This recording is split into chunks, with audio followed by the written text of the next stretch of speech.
Charlevoix, c'est l'évasion totale et je relaxe chez Aubois avant ma sortie de demain. Une randonnée qui me mènera au sommet de la montagne du Taillis, située à Saint-Siméon. Je fais cela avec un mycologue qui m'en apprendra sur les champignons et les rudiments du métier. Quel bonheur!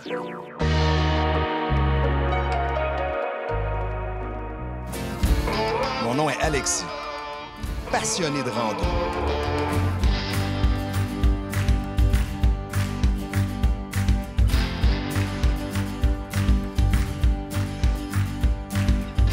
Ma mission, vous faire découvrir les plus beaux sentiers de rando au Québec.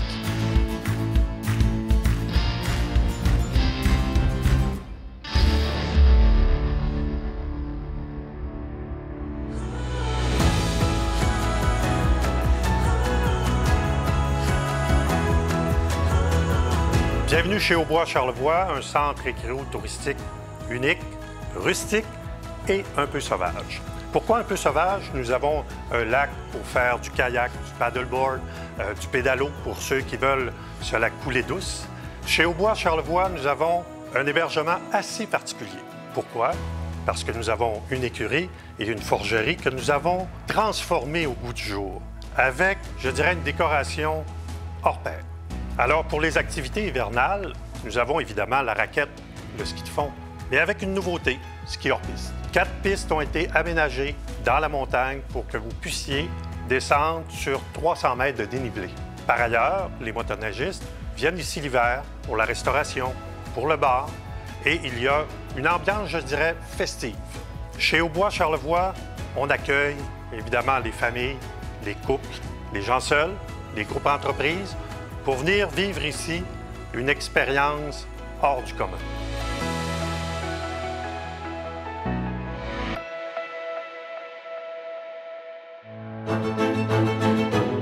Jeune, il était tellement attiré par la nature qu'à l'âge de 11 ans, il a bien failli se perdre seul à plus de 100 km au nord de la Tuque. Mike Walker, 39 ans, est aujourd'hui mycologue et a fondé son entreprise Gastronomie Boréale en 2017. Depuis, il passe la grande majorité de ses journées à cueillir des comestibles forestiers, principalement des champignons. Il est un amant pur et dur de la nature dans son ensemble.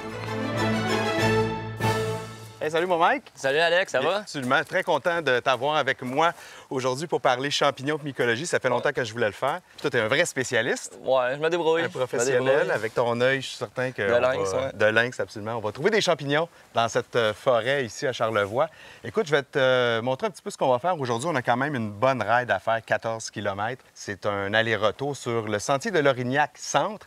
On va démarrer, nous, au kilomètre 17 et aller jusqu'au sommet de la montagne du Taillis, qui est le kilomètre 10, où on va avoir de magnifiques points de vue. Et entre ça, bien, il y a une pinière, il y a une érablière, fait qu'on risque de trouver des spécimens. Un érablière aussi haut que ça? Oui, exactement, ce qui est quand même rare ici dans Charlevoix. Fait qu'allons explorer ça si tu veux. Parfait, on part. Le sentier Lorignac Centre est de type linéaire, d'une longueur de 14,7 km, d'une durée de 5 heures, d'une altitude de 560 mètres, d'un dénivelé de 420 mètres et le niveau est intermédiaire.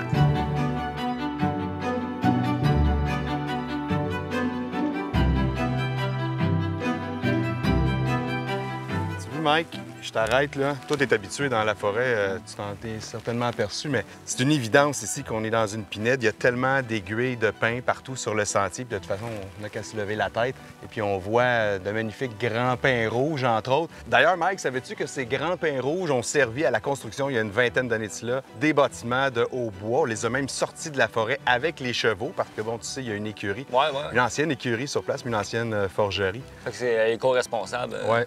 Fait que c'est cueilli localement. Absolument. Puis... Donc, coupé ici, sur les terrains. On a évité le transport, donc c'est formidable.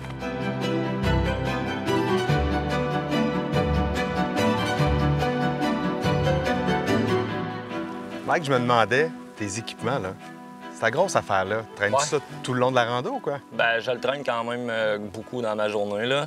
C'est sûr que quand j'arrive sur une table, j'ai des camps de base que j'appelle, où est-ce que je mets mon eau puis que je vais prendre mes pauses.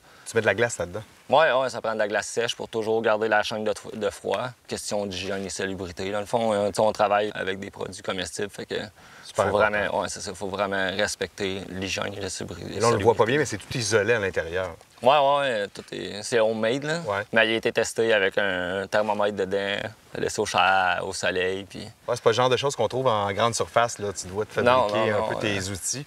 Puis le petit panier, lui, va te servir à aller au tour pour cueillir, puis tu vas venir remplir ton gros panier ensuite. Exact. T'sais, je le laisse sur mon camp de base, je fais les alentours, puis un coup que ça c'est rempli à rebord, je vais déloader. Fait que, à toutes les heures, je vais déloader pour être sûr que ça chauffe pas, parce que des matières végétales empilées un par-dessus l'autre, ça finit tout le temps par chauffer assez rapidement. Fait que, OK. Fait que là, je vois un couteau aussi au fond, c'est le couteau que tu utilises pour ça, c'est mon petit couteau.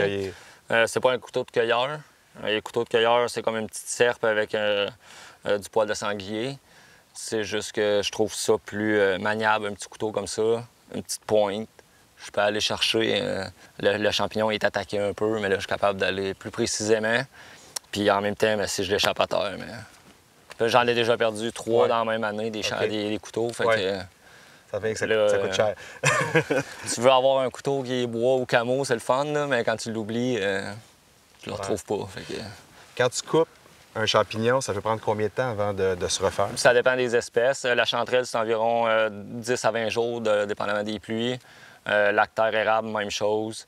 Les pleurotes, c'est la même chose. Les bolets, eux, c'est dans le lendemain. Tu fais juste runner ta table à tous les jours, à tous les 2 jours au maximum. Et toi, tu fournis essentiellement des restaurants. Ouais. Ça doit être frais quand même, donc tu dois le livrer aussi régulièrement. Ouais, à tous les 3-4 jours. Là. OK, bien, on va couvrir notre territoire à nous maintenant. Ouais. Voir ce qui se cache. On doit être avec d'en trouver, là, des champignons. Bon, bien, super. Restons l'œil ouvert. Yes.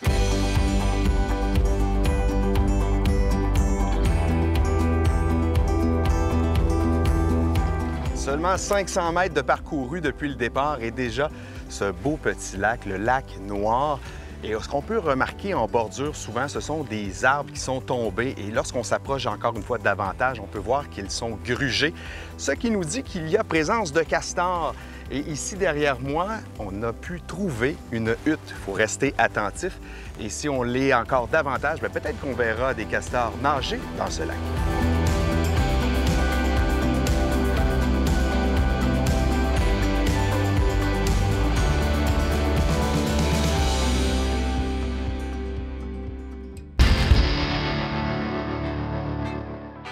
La capsule équipement de rando, une présentation de la boutique randonneur.ca, la place pour les passionnés.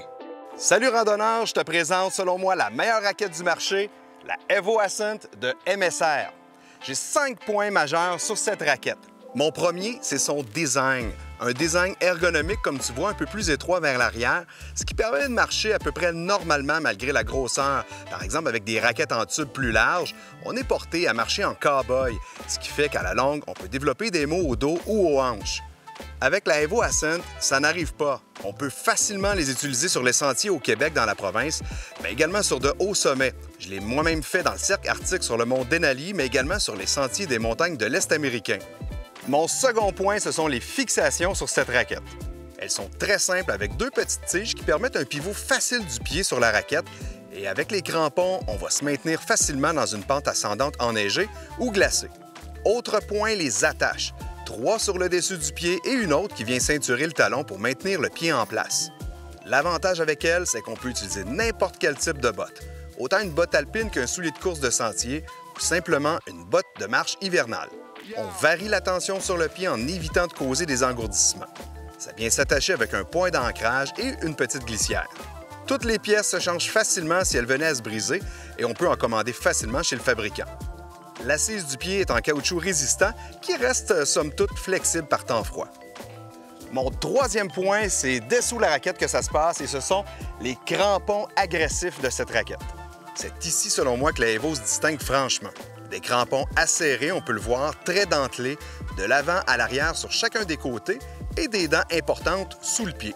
L'autre système intéressant en addition, c'est à même le cadre de la raquette.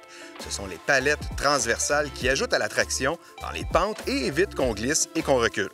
Mon quatrième point, c'est la talonnière. C'est une raquette alpine construite pour grimper et la talonnière qu'on soulève pour déposer notre pied, pour reposer nos mollets et avoir ainsi l'impression de monter un escalier.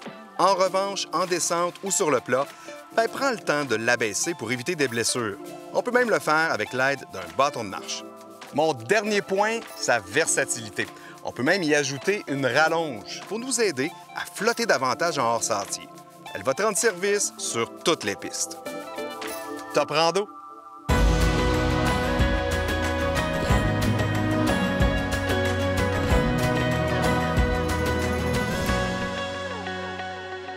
Regarde ici, on a des chanterelles, Alex. Oui.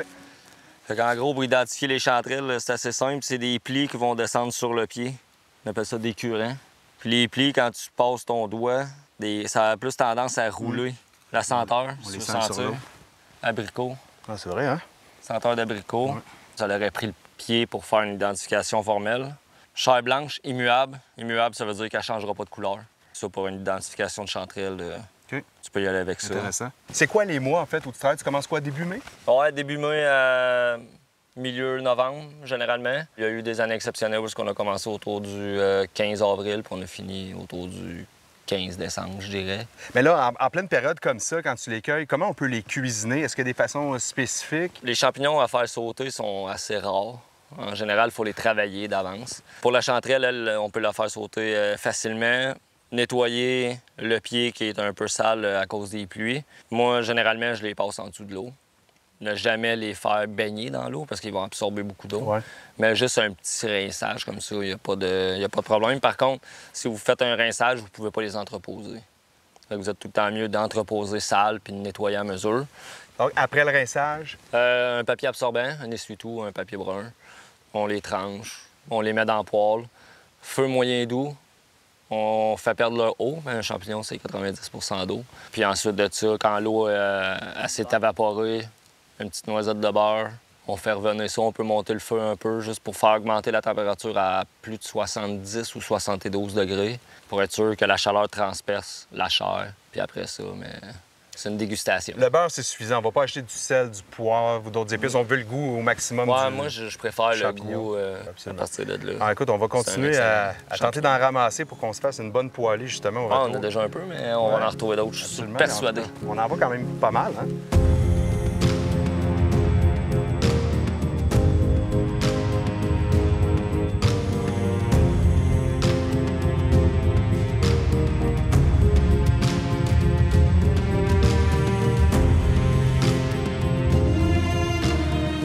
Tu vois, Mike, ce que je remarque, là, c'est vraiment intéressant. On vient de changer. On a passé vraiment de la pinède à un endroit où il y a beaucoup plus d'érables. D'ailleurs, on le voit derrière, là, il y a une vieille érablière qui semble plus être en fonction, mais on a dû déjà exploiter ici l'endroit avec les érables pour récolter l'eau puis en faire du sirop d'érable.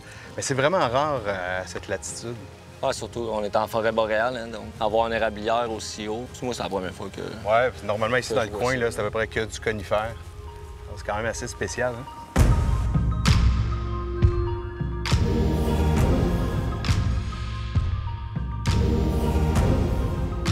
Ce qui s'offre devant nous, c'est assez spectaculaire. On a déjà, à l'émission, parlé de blocs erratiques, mais ici, il y en a plusieurs de différentes grosseurs, mais surtout, ce qui est particulier, c'est qu'ils sont couverts de mousse pour l'ensemble. Alors, c'est fabuleux à travers les pins de les voir un peu partout éparpillés comme ça. Est-ce qu'il y a des champignons qui poussent dans la mousse comme ça sur les... Dans la mousse sur les roches, pas à ma connaissance. Sûrement qu'il y en a, mais peut-être pas C'est pas l'endroit de comestible. prédilection.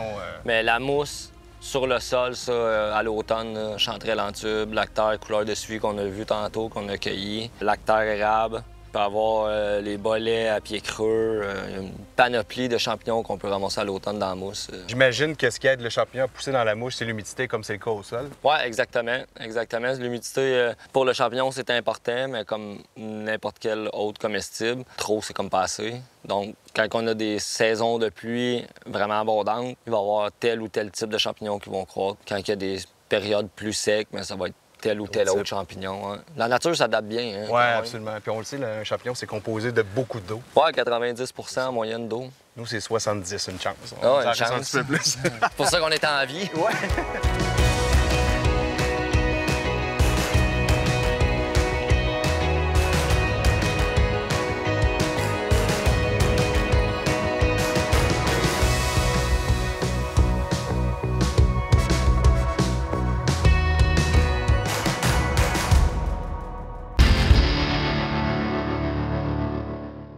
Vous aimez la course à pied, vous avez peut-être déjà essayé ou envisagé la course en sentier. Aujourd'hui, je vous donne quelques conseils pour éviter les blessures en sentier.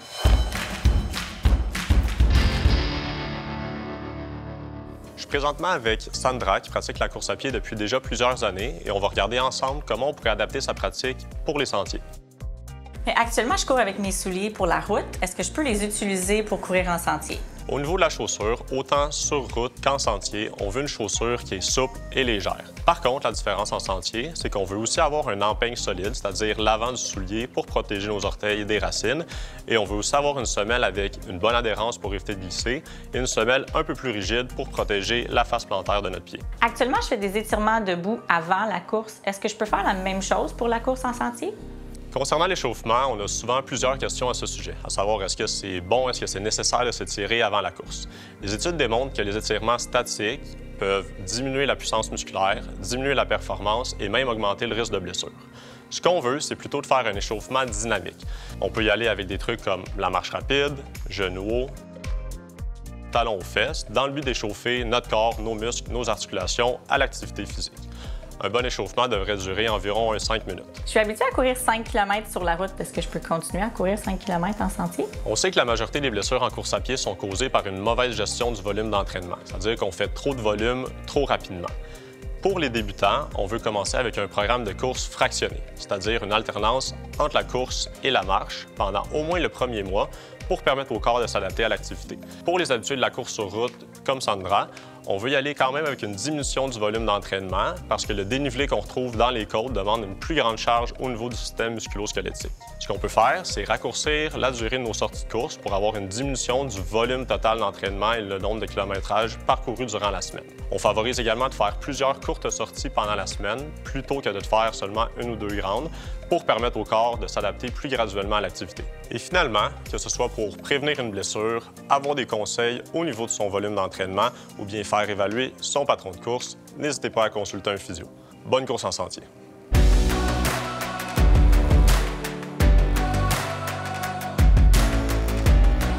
Bon, ben Alex, c'est relativement facile d'identifier un champignon. Par contre, ça va te prendre le pied en entièreté. Tu le prends délicatement à la base, le plus proche possible du sol. Tu le retires. Puis pour avoir une identification, exemple, sur un groupe Facebook, ça va te prendre l'entièreté du pied. Parce que certains pieds vont avoir comme un œuf, une volve, que ça s'appelle. Il y en a d'autres qui vont être plus enflés. Il y en a d'autres qui vont être sinueux. Il va y avoir plein de pieds différents, disons. En gros, ben, tu fais juste le nettoyer un peu. Tu as une identification à demander. Ça te prend le pied, le dessous, puis ici, il y a une senteur particulière. Puis ensuite de ça, tu fais une coupe transversale pour avoir la chair. Si la chair est creuse, spongieuse, si la chair est ferme, ça te prend le plus de détails possible, de façon que la personne qui va vouloir t'aider à identifier le champignon puisse faire une identification relativement très proche de ce que c'est. Puis un coup que tu es sûr de ton identification, mais tu vas juste retirer le pied. Tu remets ça là, le mycélium, il repart, et voilà.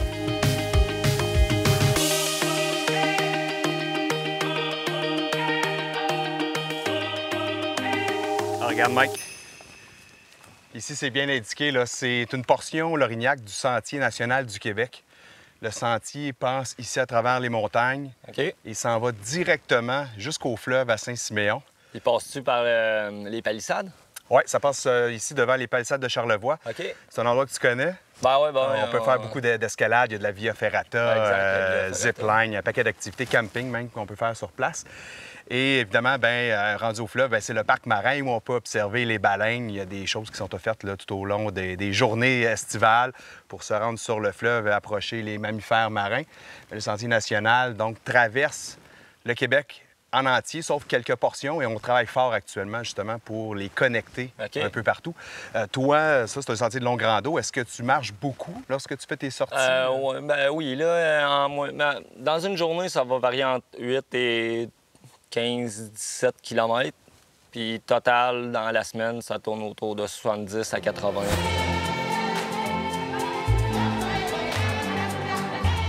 Est-ce que c'était arrivé de coucher en forêt, d'ailleurs? Oui, c'est arrivé quelques fois que j'avais déjà prévu dormir en forêt. C'était pas imprévu, là. Donc, tu Mais- prévois d'avance, y a des occasions particulières où ça t'est Sur le feu de la chute des passes, c'est un feu, je pense que c'était 10 000 hectares, là, quelque chose comme grand comme 2 fois Montréal, ou de mémoire. Donc, là. c'est propice ensuite à la repousse des Ouais, il y a la morille de feu qui va suivre un feu 4 mois d'été après le feu. Écoute, on est au kilomètre 11. On finit, nous, vers le 10e kilomètre, donc on approche de notre objectif final. Parfait. On donne une claque, Je te suis. ça marche.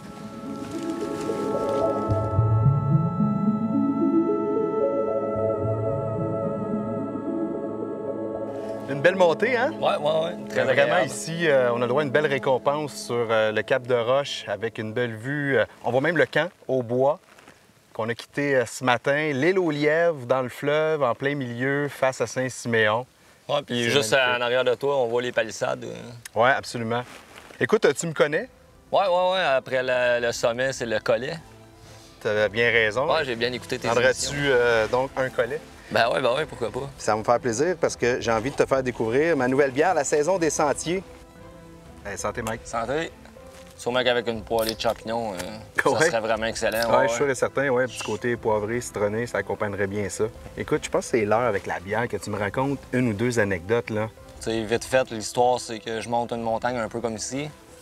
Quand je suis arrivé au top de la montagne, les jets bleus se sont mis à chialer. Puis les jets bleus, eux, quand ils chialent, c'est pour avertir tout le monde qu'il y a quelque chose. Puis souvent, c'est nous autres, tu sais, qui déclenchent cette alarme-là. Mais là, cette fois-là, ça a bougé tout de suite à droite. Puis là, j'ai vu une tache noire. J'ai vu 2 autres taches noires monter dans les arbres. Là, je me suis dit, OK, là, il y a 3 bébés, puis la mère, je sais pas. Puis à la fin de compte, c'était la mère après qui a monté à sécuriser l'arbre. Puis là, moi, un peu innocent, j'ai pris mon téléphone, puis je me suis dit, je vais filmer. Puis là, la mère, tu sais, on voit qu'elle cherche. Puis quand je me suis tassé les yeux, la fraction de seconde qu'on s'est croisé les yeux, là, elle s'est mise à claquer des dents, elle crachait. Elle a descendu de l'arbre, là, je me suis dit, OK, là, je suis dans la merde. Elle a traversé la trail, là, je me suis dit, là, faut que je m'en aille. Puis là, en même temps, tu sais, ça se passe tout en un claquement de doigts. Moi, j'étais déjà en train de reculer. Tout le monde s'est tranquillisé, puis c'était un pas pire rush d'adrénaline. C'est à peu près le pire scénario, là, une maman avec ses oursons. Ouais, une maman avec ses oursons, puis les orignales aussi, ça peut être très dangereux, un orignal. Puis, Wow! Pas reposant qu'ailleurs. non, pas tout le temps, là. Le nom de ta page Facebook, c'est? C'est Gastronomie boréale. Ben écoute, je te souhaite le meilleur succès, puis on va te suivre là-dessus. Ben, merci. Ça entend encore.